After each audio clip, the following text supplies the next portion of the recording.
അഞ്ചാം ക്ലാസ്സിലെ ബേസിക് സയൻസിലെ 10ാമത്തെ യൂണിറ്റായ ജന്തുവിശേഷങ്ങൾ അഥവാ അനിമൽ ലോർ എന്ന പാഠം നമുക്കിന്ന് പഠിക്കാം. 5ാം ക്ലാസ്സിലെ മറ്റു വീഡിയോകൾ ഈ ചാനലിന്റെ ഹോം പേജിലുണ്ട്. കാണാത്ത കൂട്ടുകാർ അത് കാണുമല്ലോ. റഹീം പറമ്പിൽ കളിച്ചുകൊണ്ടിരിക്കുകയാണ്. ഒരു കുരുവി എന്തോ കൊത്തിയെടുത്ത് പേരമരത്തിലേക്ക് പറക്കുന്നത് അവൻ കണ്ടു. പലതവണ ഇത് ആവർത്തിക്കുന്നത് നിരീക്ഷിച്ചപ്പോൾ നാരുകളാണ് കുരുവി കൊണ്ടുപോകുന്നതെന്ന് റഹീമിന് മനസ്സിലായി. എന്തിനാണുമ്മ കുരുവി നാരുകൾ കൊത്തിക്കൊണ്ടു പോകുന്നത്? മുട്ടയിടാൻ വേണ്ടി കൂടുണ്ടാക്കാനുള്ള ഒരുക്കത്തിലാണ് കുരുവി. നീ അതിനെ ശല്യപ്പെടുത്തരുത്.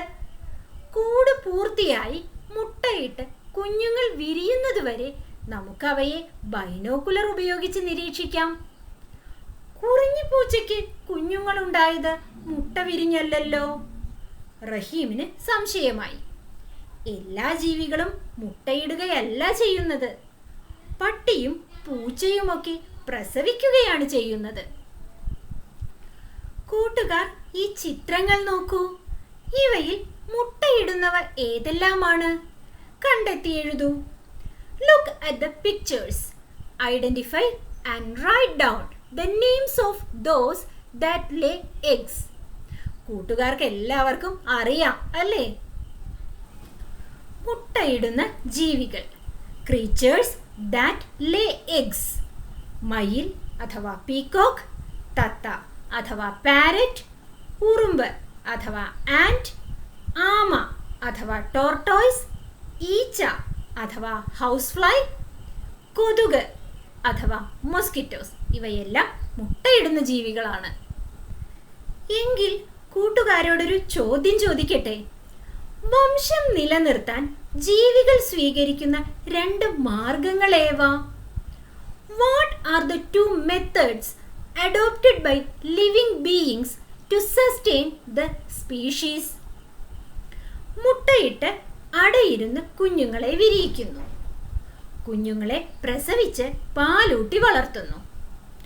By laying and hatching of eggs, by giving birth to babies and breastfeeding. പക്ഷികളെല്ലാം മുട്ടയിടുന്നവയല്ലേ? മുട്ട വിരിയുന്നതിന് ചൂട് ആവശ്യമാണ്. ഇതിനായി മിക്കവാറും എല്ലാ പക്ഷികളും അടയിരിക്കുന്നു. എന്നാൽ കുയിലോ? കാക്കയുടെ കൂട്ടിലാണ് കുയിൽ മുട്ടയിടുന്നത്. കൃത്രിമ മാർഗങ്ങളിലൂടെയും കോഴിയെ ഉപയോഗിച്ചുമാണ് നാം താറാവിന്റെ മുട്ടകൾ വിരിയിക്കുന്നത്. Do all birds lay eggs? Heat is essential for the hatching of eggs. That is why most of the birds incubate. But what about the cuckoo? The cuckoo lays eggs in the crow's nest. The eggs of ducks are hatched either artificially or by making a hen incubate those. പലതരം പക്ഷികളുടെയും അടയിരിപ്പുകാലം വ്യത്യസ്തമാണ്. താഴെ തന്നിട്ടുള്ള പട്ടികയിൽ പക്ഷികളുടെ അടയിരിപ്പുകാലം കൊടുത്തിരിക്കുന്നു. കോഴി 21 ദിവസം, പ്രാവ് 14 ദിവസം, കുരുവി 14 ദിവസം, ഒട്ടകപ്പക്ഷി 42 ദിവസം, ലവ് ബേർഡ്സ് 22 മുതൽ 25 വരെ ദിവസം. The period of incubation is different for various kinds of birds.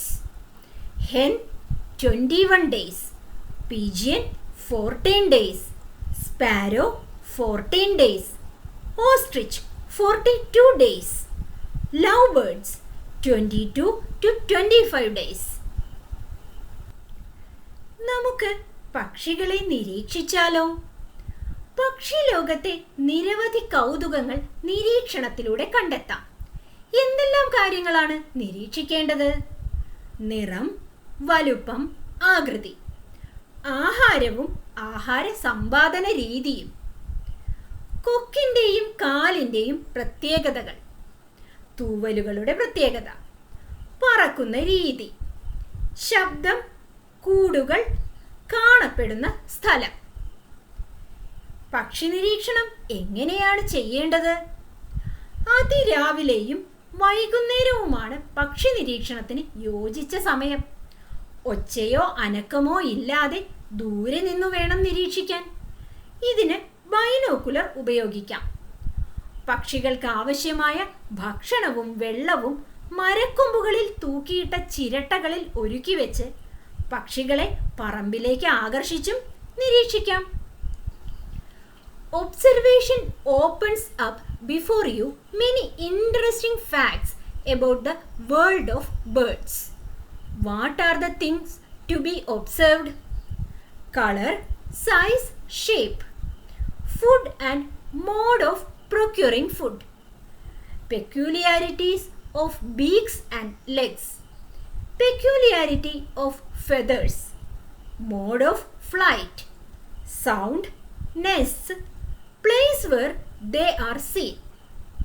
How is bird watching done? The suitable time for bird watching is early morning and evening. It must be done from a distant place without making any sound. Binoculars may be used for this. Bird watching can also be done by attracting birds to yards, keeping food and water in coconut shells hung from trees. മറ്റൊരു ചോദ്യം. പക്ഷികളെ നിരീക്ഷിക്കുമ്പോൾ എന്തെല്ലാം കാര്യങ്ങൾ പാലിക്കണം? What should be considered when observing birds? പക്ഷി നിരീക്ഷണം ശ്രദ്ധിക്കേണ്ട കാര്യങ്ങൾ. രാവിലെയും വൈകിട്ടുമാണ് അനുയോജ്യ സമയം. വർണ്ണപ്പകിട്ടുള്ള വസ്ത്രങ്ങൾ ധരിക്കരുത്. പ്രകൃതിയോട് ഇണങ്ങി നിൽക്കുന്ന വസ്ത്രങ്ങൾ ധരിക്കണം. നിരീക്ഷണ സമയത്ത് ശബ്ദമുണ്ടാക്കരുത്. പക്ഷിയുടെ നേരെ കൈ ചൂണ്ടരുത്. ബൈനോക്കുലർ ഉപയോഗിക്കണം. പേനയും പുസ്തകവും എടുക്കണം. ചെറു കുറിപ്പുകൾ രേഖപ്പെടുത്തണം. Bird watching. Things to remember. The ideal time is morning and evening. Do not wear colored clothing. Wear clothes that are in harmony with nature. Do not make noise during observation. Do not point the finger at the bird. Binoculars should be used. Take a pen and a book. Notes should be recorded. പക്ഷികളിലെ വിരുന്നുകാരെ കുറിച്ച് കൂട്ടുകാർക്കറിയാമോ? ചിലയിനം എരണ്ടകൾ, നാഗമോഹൻ, മണൽക്കോഴി എന്നിവ നമ്മുടെ പ്രദേശങ്ങളിലെത്തുന്ന വിരുന്നുകാരാണ്. അന്യദേശങ്ങളിൽ നിന്ന് അനുകൂല ജീവിത സാഹചര്യങ്ങൾ തേടി നമ്മുടെ നാട്ടിലെത്തുന്ന ദേശാടന പക്ഷികളാണ് ഇവ. കേരളത്തിലെ കടലുണ്ടി, തട്ടേക്കാട്, കുമരകം തുടങ്ങിയ സ്ഥലങ്ങൾ ദേശാടന പക്ഷികൾ ധാരാളമായി വിരുന്നെത്തുന്ന പ്രദേശങ്ങളാണ്. Some varieties of the common teal, എരണ്ട, ഈസ്റ്റേൺ ഗോൾഡൻ പ്ലോവർ, മണൽക്കോഴി ആൻഡ് പാരഡൈസ് ഫ്ലൈ കാച്ചർ, നാഗമോഹൻ visit our place as guests.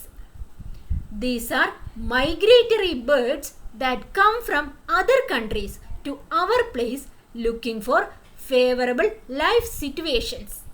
Kadalundi, Tattekadu and Kumaragam are places in Kerala visited by many migratory birds. കൂട്ടുകാർ doctor Salim അലിയെ കുറിച്ച് കേട്ടിട്ടുണ്ടോ? ലോകപ്രസിദ്ധനായ ഒരു പക്ഷി നിരീക്ഷകനായിരുന്നു doctor Salim Ali. അദ്ദേഹത്തിൻ്റെ ജന്മദിനമായ നവംബർ 12 ദേശീയ പക്ഷി നിരീക്ഷണ ദിനമായി ആചരിക്കുന്നു. Birds of India, birds of Kerala എന്നിവ അദ്ദേഹത്തിൻ്റെ പക്ഷി നിരീക്ഷണ ഗ്രന്ഥങ്ങളാണ്. അദ്ദേഹത്തിൻ്റെ ആത്മകഥയാണ് ഒരു കുരുവിയുടെ പതനം. Doctor Salim Ali. Dr. Salim Ali was a world-famous bird watcher. November 12, his birthday is observed as National Bird Watching Day. Birds of India, Birds of Kerala, etc. are his books on bird watching. The Fall of a Sparrow is his autobiography.